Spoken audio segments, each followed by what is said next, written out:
Hello ladies and gentlemen, my name is Ballewga, and welcome back to some solo queue highlights. Now this episode is not going to be a real episode of solo queue highlights. I do have a few highlights for you guys, but this episode is going to be all about Ekko.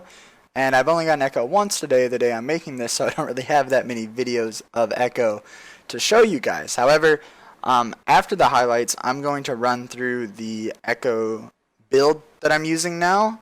And I'm going to do it really quickly, but I'm sure a lot of you guys are kind of wondering what I'm taking on Ekko these days, how the changes affect him. We will talk more about this later. There's going to be a guide coming out sometime and in the patch analysis. But as of now, if you're just itching to play Ekko and you want to know what I take, then you'll see it after a few clips. So that's going to be it for this video. I hope you guys enjoy it. And sorry it's not a real solo queue highlights, but I think you guys are going to be okay with it. So once again, hope you guys enjoy it.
Okay, and that's actually it for the replay. I'm just going to show what I do take on Ekko now in case you guys are wondering and you want to use what I'm using for this patch. There will be a guide for Ekko.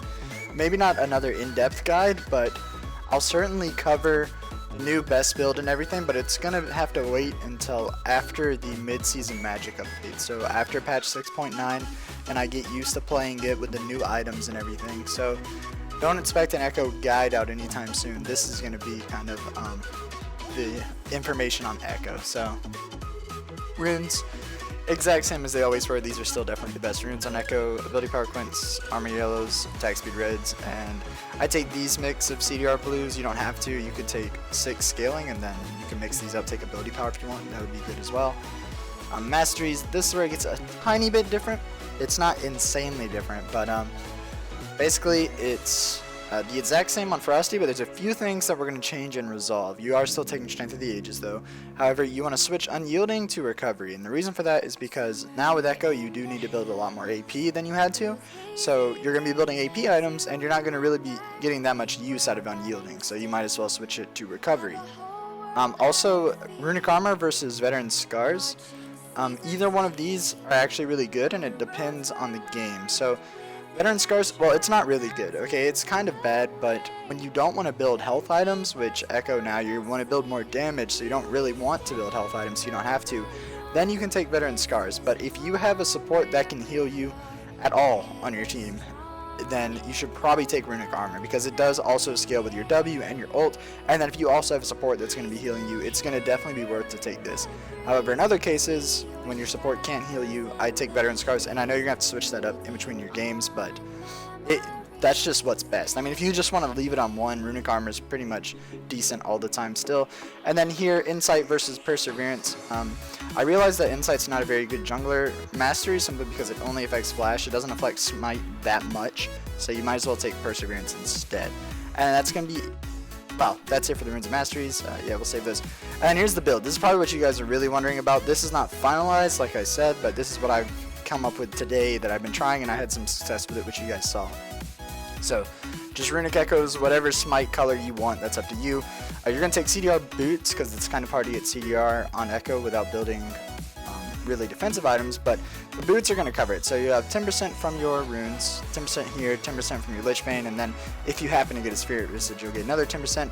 I actually go Sunfire over Deadman. Sunfire is 200 gold cheaper, and it gives you pretty much the same defensive stats, and with Runic Echoes, you're already going to be moving pretty quickly anyway, so I don't think you have to go Deadman's Plate. I prefer Sunfire. Deadman's Plate's still fine. You're going to get Lich Bane next. It's also going to give you some more movement speed. Then you're going to get Abyssal Scepter. Now you've got an armor item, a magic resist item, and you do plenty of damage. Now for your last item, depending on the enemy team, you either want to take a Spirit Visage if they're more AP, and that will cap out your CDR, so usually it's better, but if they're more AD, then you are going to want to pick up your Deadman's Plate, or maybe even a Randuin's. And that's it for the build. I know this was a weird episode of solo queue highlights, but I just wanted to let you guys know what I've been doing on Ekko. So here you go, and good luck in your own Ekko games.